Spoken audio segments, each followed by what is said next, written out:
Hey guys, Pastor Miriam here. We had some technical difficulties in 7th and 8th grade parent-student learning tonight, so I'm just going to walk you through our lesson on Revelation right now. There's also a PowerPoint that I will have us post online so that you can follow along with that. So, tonight's parent-student learning is about Revelation. It's the last book of the Bible.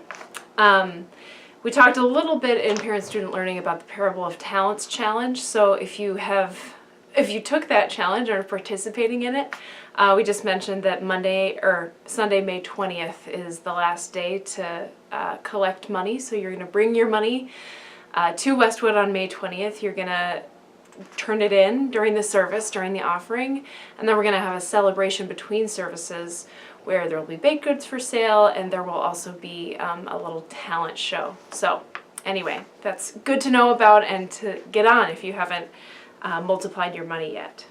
So, okay, the book of Revelation, it's the last book of the Bible, like I said, and we talked a little bit about when it was composed, because I, growing up, had this idea that because Revelation was the last book and it came so many books after the Gospels, that it was written way later, when in fact that's not true. It was actually only written a few decades after Jesus' death, and was written by a guy named John, which we'll talk about in just a second.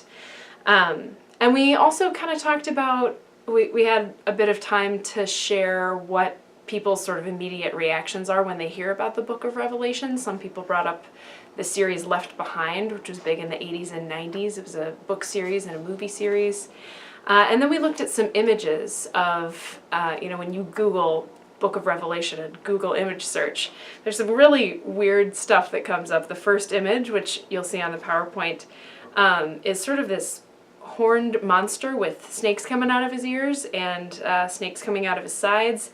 He appears to be eating a human, and the snakes all appear to be eating humans. So that's one thing that comes up when you Google Book of Revelation.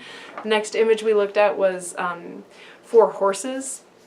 This is the term 4 horses of the apocalypse is something that comes up. It's a theme in Revelation in an image. And then the last image is an angel throwing a guy off a cliff into the fire. So some pretty grim stuff that comes up if you kind of search the larger media for Revelation, and people have really glommed on to this sort of violent, fiery imagery in the book. But that's not necessarily what it's all about. And there's some sort of larger themes in the book of Revelation that are really worth exploring. But in order to do that, you kind of have to take a step back and understand what Revelation was and why it was written and how it was functioning in society at the time. So backing up, taking those images and leaving them where they are, and then backing up a couple of steps, we took a look at the genre of Revelation, and we sort of defined a literary genre as something that is a type of media, essentially, like a different type of book. So if you think about an English class where you're talking about different genres, sci-fi, fiction, nonfiction, all of those things are different genres, different literary genres. We kind of compared three genres of news sources, so people might go online to look for their news for different things. So we compared the New York Times and Twitter and The Onion. And we talked about different ways that people would interpret something they read. So if you go to the New York Times, what you expect to see is like world news. You expect to see an 800-word article, and it's going to take you 5 or 10 minutes to read it, and it's going to explain the situation pretty thoroughly. And kind of what language they're going to use. That you'll have news and sports and opinions and culture and world news, all these different sections. You know what to expect. And we talked about Twitter and how that's different. We talked about, how many characters you're limited to and how many more opinions you'd find on Twitter. You don't go to Twitter expecting to find the New York Times. You go to Twitter expecting maybe to find a link to the New York Times. But you don't really go there for the full picture of what's happening. You go there for really rapid updates. You go there for opinions. Maybe you go there for humor. It's a totally different genre of news. And then third, we looked at The Onion, the satirical newspaper, and we talked about how that would be different than the previous two. And if you had just no idea what The Onion was, if you kind of came from outer space and you came and looked at these three sources without knowing what they were, you might not get what was going on in the genre of satire. But because you know it's a satirical newspaper, you go in with a certain set of expectations of what it's going to look like. So we talked about that a little bit. Then we talked about the fact that Revelation belongs in the apocalyptic genre. So in the 1st century AD, this genre was known. People would have known what to expect. If they were going to go read an apocalyptic book, they'd know that there were certain things and certain characteristics to an apocalyptic genre. So some of the things that are present in that genre, one is extreme imagery. So like that monster that I described, that's totally normal in an apocalyptic book. These highs and lows, these kind of swings between really fantastical imagery and really day-to-day life are really common. Visions about the future is another hallmark of the apocalyptic genre. So this whole book is John writing these letters and saying, hey, I'm having these visions about the future. No one expects them to be real, but they know that he's having these visions and these dreams. And then a scholar has coined the term sort of meanings behind meanings. So that's the other thing that's really a hallmark of this apocalypse genre, is that there's going to be 4 horsemen, but the number 4 means something, and a horse means something, and each of their different colors means something. Or there's going to be 7 churches that John is writing to, and the number 7 means something. So that it's kind of like a puzzle. You get to think about, okay, what's the meaning behind this? What would that have meant at the time? It's a little bit of a mind game to figure out what was meant in these sort of symbolic, extreme images in that genre. So that's the apocalyptic genre. So Revelation first is of the apocalyptic genre, but it's also a letter. So that's the other piece that people would have had in their mind and clicked into when they were first reading it. Like, oh, okay, I know what to expect when somebody's writing a letter. There's a certain format, there's a certain way that it goes.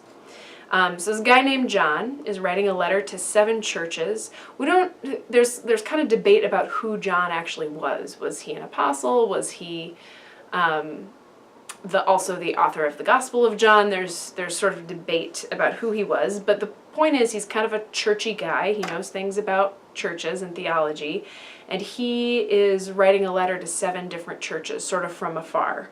And he's pointing out their strengths and their weaknesses. And like I mentioned before, this was written around the same time as the Gospels and the Epistles, so it was written just, in the decades following Jesus' death and the destruction of the temple.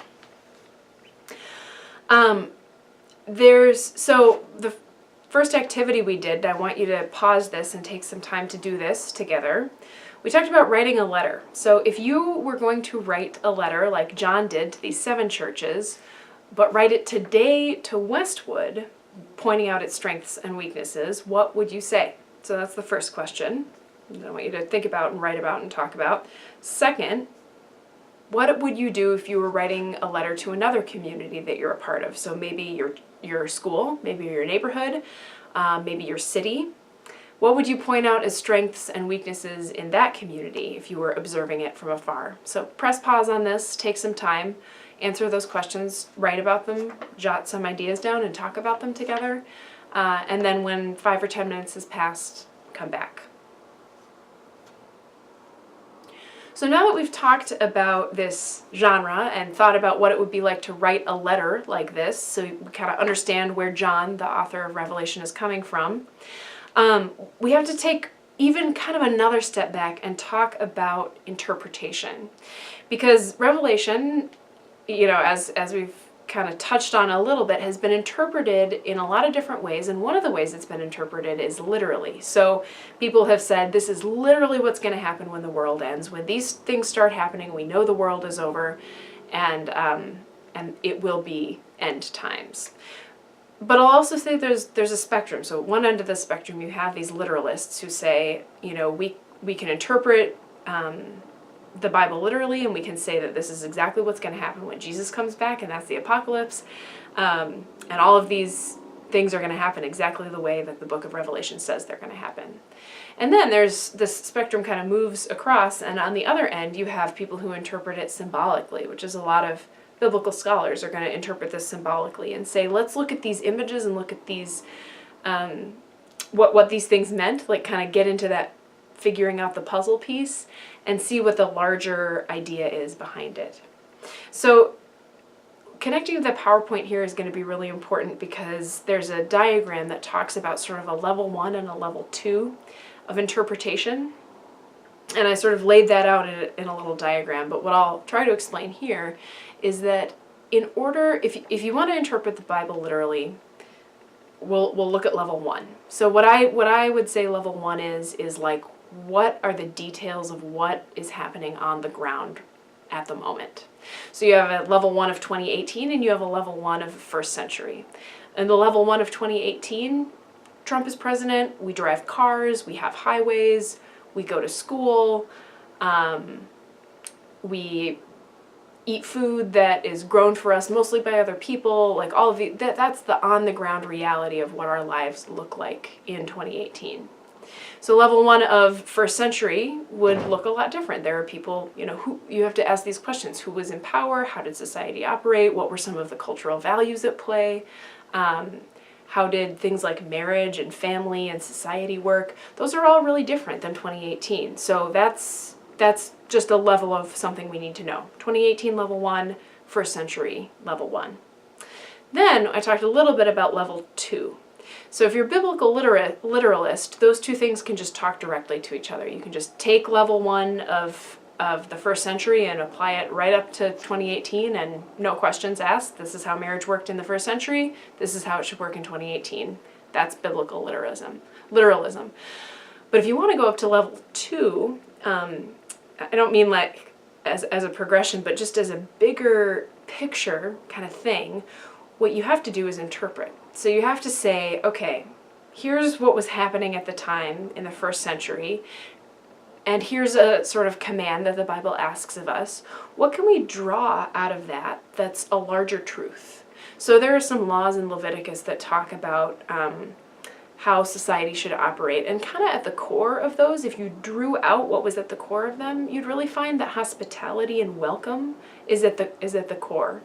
So then you have to say, okay, that's the first century. Let's take out this core of hospitality. Then let's move over and talk about what hospitality looks like in 2018. If you look at the diagram, it's so much more clear than what I'm describing right now.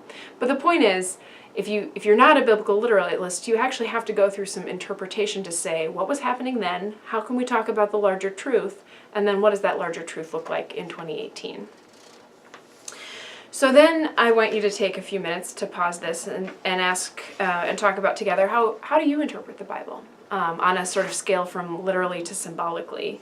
And what are some of the things that have influenced the way that you interpret the Bible, both in your church communities, in your growing up? What are some of the things that have led you to interpret the Bible the way that you do? So take 5 minutes and talk about that, and then come back. All right, now we're ready to talk about the book of Revelation. And when we talk about, so back to this interpretive lens sort of thing, this drawing out of the main idea. So you've got the on-the-ground stuff, but then you draw out the main idea. If we were to draw out one main idea from the book of Revelation, or sort of two main ideas, this is what they would be. One, even when things are hard, there is still hope. And John is writing these letters to these 7 churches who are having a hard time. I mean, things aren't great. But part of his point of saying some things are going to be destroyed, there's going to be new things, is to say there's hope. There's hope even when things seem like they're dying and being destroyed. There's still hope. And then the second thing, which is intimately related to that, is that God can do new things. So when you hear this imagery of death and destruction in Revelation, it's ultimately followed by the fact that God is doing a new thing. So it's not destruction for the sake of destruction, it's destruction for the sake of God doing something new. So now we're going to read Revelation 21, 1 through 5. I'll grab my Bible here and read it aloud.